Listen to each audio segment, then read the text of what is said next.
ಇನ್ನು ಮುಂದೆ ನಿಮ್ಮ ನೆಚ್ಚಿನ ಧಾರಾವಾಹಿಗಳ ಫುಲ್ ಎಪಿಸೋಡ್ಗಳು ಸನ್ ನೆಕ್ಸ್ಟ್ ಆಪ್ನಲ್ಲಿ ಮಾತ್ರ. ಅವ್ರೇನಾದ್ರೂ ನನ್ನ ನೋಡಿದ್ರೆ ಸುಮ್ನೆ ಬಿಡ್ತಾರಾ?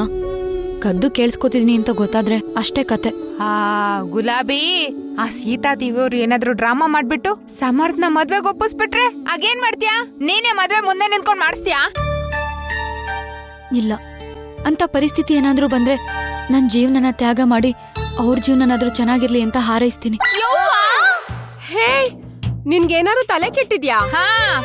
ನೀನ್ ಹೇಳ್ತಿರೋದು ಸಿನಿಮಾದಲ್ಲಿ ನೋಡಕ್ಕೆ, ಕಥೆಲ್ ಕೇಳಕ್ ಮಾತ್ರ ಚೆನ್ನಾಗಿರತ್ತೆ, ನಿಜ ಜೀವನದಲ್ಲಿ ಊಹಿಸ್ಕೊಳಕ್ಕೂ ಆಗಲ್ಲ. ನೀನು ಸಮರ್ಥು ಎಷ್ಟು ಪ್ರೀತಿ ಮಾಡ್ತೀರಾ, ಒಬ್ರನ್ನೊಬ್ರು ಎಷ್ಟು ಹಚ್ಕೊಂಡಿದೀರಾ ಅನ್ನೋದು ನಮಗ್ ಗೊತ್ತಿಲ್ವಾ? ನೋಡು ಗುಲಾಬಿ, ಮೈಗ್ ಹತ್ಕೊಂಡಿರೋ ಕೊಳೆನ ಬೇಕಾದ್ರೆ ತೊಳೆದ್ ಬಿಡ್ಬೋದು, ಆದ್ರೆ ಮನಸ್ಸಿಗಾಗಿರೋ ಗಾಯನ ವಾಸಿ ಮಾಡೋದು ಅಷ್ಟು ಸುಲಭ ಅಲ್ಲ. ನೋಡಿ, ನಾವೆಷ್ಟೇ ಹೇಳಿದ್ರು ಗುಲಾಬಿ ಅವ್ರ ಹತ್ರ ಹೋಗಿ ಮಾತಾಡೋದಿಲ್ಲ. ಮಾತಾಡೋದ್ರುನು ಸೀತಮ್ಮ ಅಂತೂ ಒಪ್ಪೋದೇ ಇಲ್ಲ. ಅದಕ್ಕೆ ನಾವೇನಾದ್ರೂ ಒಂದು ಪ್ಲಾನ್ ಮಾಡಿ ಸೀತಮ್ಮ ಅವ್ರಿಗೆ ಗುಲಾಬಿ ಮೇಲೆ ಪ್ರೀತಿ ಬರೋ ತರ ಮಾಡ್ಬೇಕು. ಅವಾಗ ಸೀತಮ್ಮನವ್ರೆ ಇವ್ರು ನನ್ ಸೊಸೆ ಅಂತ ಒಪ್ಕೋತಾರೆ. ಮಾಲಿನಿ ಅವ್ರೆ, ಹೇಗಿದ್ರು ನೀವು ಸಿನಿಮಾ ಹೀರೋಯಿನ್ ಅಂತ ಹೇಳ್ಕೊಂಡ್ ತಿರ್ಗಾಡ್ತೀರಾ ಅಲ್ವಾ? ನಿಮ್ ಸಿನಿಮಾದಲ್ಲಿ ಇಂಥ ಸಿಚುಯೇಷನ್ಸ್ ಗಳು ಬೇಕಾದಷ್ಟು ಬಂದಿರತ್ತೆ. ಇಂಥ ಸಿಚುಯೇಷನ್ ಸಿನಿಮಾದಲ್ಲಿ ಬಂದಾಗ ನೀವೇನ್ ಮಾಡ್ತಿದ್ರಿ ಹೇಳಿ ನೋಡೋಣ. ಸೋ ಸಿಂಪಲ್ ಅನ್ಪುಣ್ಣವ್ರೆ, ನಮ್ ಸಿನಿಮಾದಲ್ಲಿ ಹೀರೋಯಿನ್ಗೆ ಯಾವ್ದೋ ಒಂದು ಕಾಯಿಲೆ ಬಂದಿರತ್ತೆ. ಆಗ ದೂರದಲ್ಲಿರೋ ಹೀರೋ ಬಂದು ಆರೈಕೆ ಮಾಡ್ತಾನಲ್ಲ, ಹಾಗೆ ಗುಲಾಬಿಗೆ ಯಾವ್ದೋ ಒಂದ್ ಕಾಯಿಲೆ ಬಂದಿದೆ, ಇನ್ನೇನ್ ಸ್ವಲ್ಪ ದಿವಸದಲ್ಲೇ ಸತ್ತೋಗ್ಬಿಡ್ತಾರೆ ಅಂತ ಹೇಳೋಣ. ಆಗ ಸೀತಮ್ಮನವ್ರ ಮನ್ಸ್ ಕರ್ಗಿ, ಅಯ್ಯೋ ನನ್ ಸೊಸೆ ನೋಡ್ಕೋತಿಲ್ವಲ್ಲ ಅಂತ ಅನ್ಕೊಂಡು ಅಟ್ಲೀಸ್ಟ್ ಕೊನೆಕ್ಷನ್ದಲ್ಲಾದ್ರೂ ನನ್ ಸೊಸೆ ಅಂತ ನೋಡ್ಕೋತಾರೆ.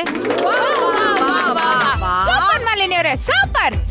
ನಿಮ್ಮ ಏನ್ರಿ ಅನ್ಕೊಂಡಿದೀರಾ? ಗುಲಾಬಿ ಹೊಗೆ ಹಾಕ್ಸ್ಕೊಂಡ್ಬಿಟ್ರೆ ಸಮರ್ಥ್ಗೆ ಬೇರೆ ಮದ್ವೆ ಮಾಡ್ತಾರೆ, ಹನಿಮೂನ್ಗೂ ಕಳಿಸ್ಬಿಡ್ತಾರೆ. ಬದ್ಕಿ ಬಾಳೋ ಐಡಿಯಾ ಕೊಡ್ರಿ ಅಂದ್ರೆ ಸಾಯಿಸೋ ಐಡಿಯಾ ಕೊಡ್ತಾ ಇದೀರಲ್ಲ. ಅಕಸ್ಮಾತ್ ಗುಲಾಬಿಗೆ ಕಾಯಿಲೆ ಇಲ್ಲ ಅಂತ ಗೊತ್ತಾಗ್ಬಿಟ್ರೆ ಸೀತಾ ದೇವಿಯವರು ಸುಮ್ನೆ ಬಿಡ್ತಾರ? ಹೌದಲ್ವಾ ರೇಖಾ ಅವ್ರೆ, ಈ ಐಡಿಯಾ ವರ್ಕೌಟ್ ಆಗಲ್ಲ. ನಾವು ಬೇರೆ ಏನಾದ್ರೂ ಪ್ಲಾನ್ ಮಾಡ್ಬೇಕು. ಒಂದ್ ಕೆಲ್ಸ ಮಾಡೋಣ, ಸಮರ್ಥಗೆ ಕೆಲ್ಸ ಸಿಕ್ಕಿದೆ ಅಂತ ದೂರ ಕಳಿಸ್ಬಿಡೋಣ. ಜೊತೆಗೆ ಗುಲಾಬಿನ ಕಳಿಸ್ಬಿಡೋಣ. ಗುಲಾಬಿ ಸೀತಾ ದೇವಿಯವ್ರ ಮುಂದೆ ಓಡಾಡ್ತಿದ್ರೆ ತಾನೇ ಅವಳ ಯೋಚನೆ, ಓಡಾಡ್ತಿದ್ರೆ ಅವ್ರ ಯೋಚನೆ ಮಾಡಲ್ಲ. ಸುಮ್ನೆ ಇರಿ ರೇಖಾ, ಈ ಐಡಿಯಾ ಗ್ಯಾರಂಟಿ ವರ್ಕೌಟ್ ಆಗಲ್ಲ. ಒಂದೇ ಮನೇಲಿ ಇಟ್ಕೊಂಡೆ ಇವ್ರಿಬ್ರನ್ನ ಮಾತಾಡಕ್ಕೆ ಬಿಡ್ತಿಲ್ಲ ಸೀತಾದೇವಿ ಅವರು. ಇನ್ನು ಸಮರ್ಥ್ಗೆ ಬೇರೆ ಊರಲ್ಲಿ ಕೆಲ್ಸ ಸಿಕ್ಕಿದೆ, ಜೊತೆ ಗುಲಾಬಿನೂ ಹೋಗ್ಲೇನೆ ಬಿಟ್ಬಿಡ್ತಾರ. ಗುಲಾಬಿ ನೀನ್ ಈ ಮನೇಲೆ ಇರು, ನಾನೇ ಹೋಗ್ತೀನಿ ಅಂತ ಮಗನಿಂದ ಹೊರಟ್ಬಿಡ್ತಾರೆ. ಇವೆಲ್ಲ ವರ್ಕೌಟ್ ಆಗಲ್ಲ. ಗುಲಾಬಿ ಸೀತಾದೇವಿಯವರು ಒಂದೇ ಮನೇಲಿ ಇಟ್ಕೊಂಡು ಒಬ್ರನ್ನೊಬ್ರು ಅರ್ಥ ಮಾಡ್ಕೊಂಡು ಅನುಸರಿಸ್ಕೊಂಡು ಹೋಗೋ ತರ ಏನಾದ್ರೂ ಪ್ಲಾನ್ ಮಾಡ್ಬೇಕು. ಅನು ಅಕ್ಕ, ಅದು ಸಾಧ್ಯ ಇಲ್ಲ ಅಂತ ಅನ್ಸುತ್ತೆ. ನಾನು ಅವ್ರನ್ನ ಒಪ್ಕೊಂಡ್ರು ಅವ್ರು ನನ್ನನ್ನು ಒಪ್ಕೊಳ್ಳಲ್ಲ. ಒಪ್ಕೊಳ್ಳಲ್ಲ ಅನ್ಕೊಂಡು ಕೈ ಕಟ್ಕೊಂಡು ಕೂರಕ್ಕಾಗತ್ತಾ? ಅವ್ರು ಒಪ್ಕೊಳ್ಳೋ ಹಾಗೆ ಏನಾದ್ರೂ ಪ್ಲಾನ್ ಮಾಡ್ಲೇಬೇಕು. ಇರು, ಹೀಗ್ ಮಾಡಿದ್ರೆ ಹೇಗೆ?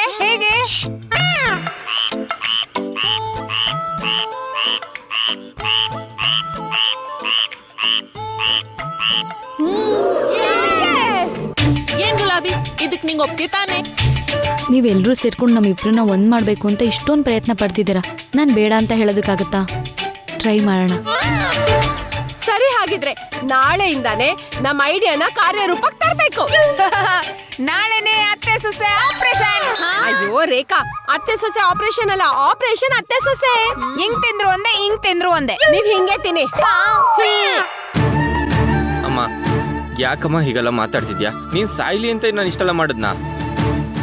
ನಾವೆಲ್ಲರೂ ಒಂದಾಗಿ ಬದುಕಬೇಕು, ಒಬ್ರನ್ನೊಬ್ರು ಅರ್ಥ ಮಾಡ್ಕೊಂಡು ಜೀವನ ಮಾಡಬೇಕು ಅಂತ ಅನ್ಕೊಂಡಿದ್ದೆ. ನೀ ನನ್ನ ಮಕ್ಕಳನ್ನ ಎತ್ತಾಡಿಸ್ಬೇಕು, ಅವ್ರಿಗೆ ತಿದ್ದಿ ಬುದ್ಧಿ ಹೇಳಬೇಕು ಅಂತ ನಾನು ಏನೆಲ್ಲ ಆಸೆ ಪಟ್ಟಿದ್ದೀನಿ. ಆದರೆ ನೀನು ಇಷ್ಟೆಲ್ಲ ಮಾತಾಡಿ ನನಗೆ ಇನ್ನಷ್ಟು ನೋವು ಬರೆಸ್ತಿದ್ಯಮ್ಮ. ನನ್ನ ಪರಿಸ್ಥಿತಿ ನಿನಗೆ ಅರ್ಥ ಆಗಲ್ಲ ಸಮರ್ಥ. ನಿನಗೆ ಅರ್ಥ ಆಗ್ಲಿ ಬಿಡ್ಲಿ, ಆದ್ರೆ ಇಲ್ಲಿ ನಾನು ಹೇಳಿದ್ದೆ ನಡಿಬೇಕು. ಅಮ್ಮ, ಈಗ ಇದ್ದಕ್ಕಿದ್ದಾಗೆ ಮದುವೆ ಅಂತಂದ್ರೆ ನನ್ನ ಮನ್ಸು ಒಪ್ಕೋಬೇಕಲ್ಲಮ್ಮ. ಗುಲಾಬಿ ನನ್ನ ನಂಬ್ಕೊಂಡು ಬಂದಿದ್ದಾಳೆ, ಅವ್ರಿಗೆ ನಾನು ಬಿಟ್ರೆ ಬೇರೆ ಇನ್ಯಾರು ಇಲ್ಲಮ್ಮ. ಇಂಥ ಪರಿಸ್ಥಿತಿ ನಾವು ಅವ್ರ ಕೈ ಬಿಟ್ರೆ ಅವ್ರ ಪಾಪ ಏನಮ್ಮ ಮಾಡ್ತಾರೆ? ಎಲ್ಲಿಗೆ ಅಂತ ಹೋಗ್ತಾರೆ? ನೋಡು, ನೀ ಅದ್ರ ಬಗ್ಗೆ ಯೋಚನೆ ಮಾಡಬೇಡ. ಅವಳಿಗೆ ಏನಾದ್ರೂ ವ್ಯವಸ್ಥೆ ಮಾಡ್ತೀನಿ, ಅದನ್ನ ನಾನೇ ಮಾಡ್ತೀನಿ. ಜೊತೆಗೆ ಅವಳು ನೋಡ್ಕೊಳ್ಳೋಕೆ ಈ ಗಯ್ಯಾಳಿಗಳು ಇದ್ದಾರೆ. ಹೇಗಿದ್ರು ಅವ್ರಿಗೂ ಸರಿಯಾಗಿ ಗಂಡಂದ್ರು ಇಲ್ಲ. ಇವಳು ಆ ಲಿಸ್ಟಿಗೆ ಸೇರ್ಕೊಂಡ್ಬಿಡ್ತಾಳೆ. ಅಂದ್ರೆ ಅವಳ ಜೀವನ ಸೆಟ್ಲ್ ಆದಾಗೆ ತಾನೆ. ಅಮ್ಮ, ಮತ್ತೆ ಅದನ್ನೇ ಮಾತಾಡ್ತಿದ್ಯಲ್ಲ. ಗುಲಾಬಿ ಆಲ್ರೆಡಿ ನೊಂದಿರೋ ಹುಡುಗಿ, ಅವಳಿಗೆ ಇನ್ನಷ್ಟು ನೋವು ಕೊಟ್ರೆ ಹೇಗಮ್ಮ? ಅವ್ರಿಗೇನಾರ ಹೆಚ್ಚು ಕಮ್ಮಿ ಆದ್ರೆ ನನ್ನ ತಲೆ ಮೇಲೆ ಬರಲ್ವಾ? ನಿನಗೇನು ನಾನು ಮದುವೆ ಆಗಿ ಖುಷಿಯಾಗಿರ್ಬೇಕು ಅಂತ ತಾನೇ ನಿನ್ನ ಆಸೆ. ಅವ್ರಿಗೇನಾರು ಹೆಚ್ಚು ಕಮ್ಮಿ ಆಗಿ ನಾನು ಜೈಲ್ ಸೇರ್ಕೊಂಡ್ರೆ ನಿನಗೆ ಖುಷಿನಾ? ಥ್ರಿಲ್ಲರ್ ಸಿನಿಮಾ ಟ್ರೆಂಡಿಂಗ್ ಅಲ್ಲಿ ಇದೆ ಅಂತ ನೀ ಅದೇ ತರ ಆಡ್ಬೇಡ ಕಣೋ. ಯಾವತ್ತಿದ್ರೂ ಸೆಂಟಿಮೆಂಟ್ಗೆ ಬೆಲೆ ಇರೋದು. ಈ ಕಣ್ಣೀರಿಗಿರೋ ಶಕ್ತಿ ಯಾವುದಕ್ಕೂ ಇಲ್ಲ.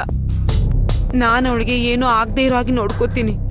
ನೀನ್ ಮದ್ವೆ ಆಗೋಕೆ ರೆಡಿ ಆಗು. ಇಲ್ಲಮ್ಮ, ನಂಗೆ ಇನ್ನೊಂದು ಮದುವೆ ಆಗೋದಕ್ಕೆ ಇಷ್ಟ ಇಲ್ಲ.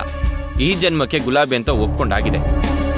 ಬದುಕಿದ್ರೆ ಅವಳ ಜೊತೆ ಬದುಕ್ತೀನಿ, ಇಲ್ಲಾಂದ್ರೆ ಒಂಟಿಯಾಗಿ ಇದ್ಬಿಡ್ತೀನಿ ಅಷ್ಟೇ.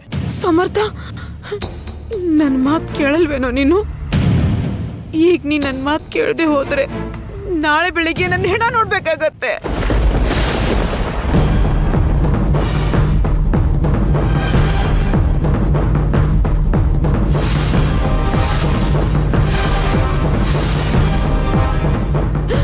ನನ್ನ ಸುಟ್ಟು ಮಣ್ಣು ಮಾಡ್ತೀಯೋ ಇಲ್ಲ ನಾ ಹೇಳ್ದ ಕೇಳ್ತೀಯೋ?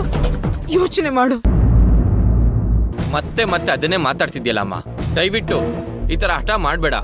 ಹಠ ಮಾಡ್ತಿರೋಳು ನಾನೆಲ್ಲ ಕಣು, ನೀನು. ನೀನ್ ಚಿಕ್ಕವನಿದ್ದಾಗ ಚೆನ್ನಾಗಿರ್ಲಿ ಅಂತ, ಈ ತಾಯಿ ಮಾತ್ ಕೇಳಲಿ ಅಂತ ಹಾಲಿಗೆ ಸಕ್ಕರೆ ಹಾಕಿ ಬಾದಾಮಿ ಪೌಡರ್ ಹಾಕಿ ಕೊಡ್ತಾ ಇದ್ದೆ. ಮುಖ ಚೆನ್ನಾಗಿರ್ಲಿ ಅಂತ ಕಾಸ್ಟ್ಲಿ ಪೌಡರ್ ಹಾಕ್ತಿದ್ದೆ. ನಾನ್ ಸೀರೆ ತಗೊಳ್ದೆ ಹೋದ್ರು ನಿನಗ್ ಚೆನ್ನಾಗಿರೋ ಬಟ್ಟೆ ಕೊಡಿಸ್ತಿದ್ದೆ.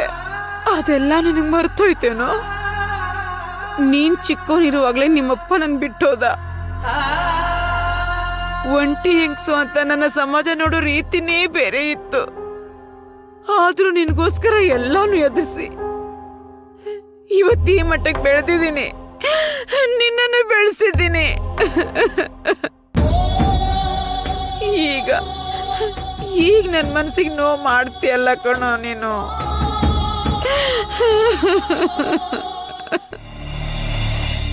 ಎಲ್ಲ ಕೆಲಸ ಹಾಳಾಗುತ್ತೆ. ಇವ್ರ ಪರವಾಗಿ ಮಾತಾಡಿದ್ರೆ ಇವ್ರಿಗೂ ಸಮಾಧಾನ ಆಗುತ್ತೆ. ಸರಿನಮ್ಮ, ನೀನು ಹೇಳ್ದಾಗೆ ಕೇಳ್ತೀನಿ, ಆದರೆ ನಂಗೆ ಒಂದು ಸ್ವಲ್ಪ ಟೈಮ್ ಬೇಕು. ಟೈಮ್ ತಗೋ. ನಾನು ಒಳ್ಳೆ ಹುಡುಗಿನ ನೋಡಿ ಸೆಲೆಕ್ಟ್ ಮಾಡ್ಕೋಬೇಕಲ್ಲ. ಅಷ್ಟರಲ್ಲಿ ನೀನ್ ಮನಸ್ಸು ಬದಲಾಯಿಸ್ಕೊಂಡು ನಾನ್ ತೋರ್ಸೋ ಹುಡುಗಿಗೆ ತಾಳಿ ಕಟ್ಟು.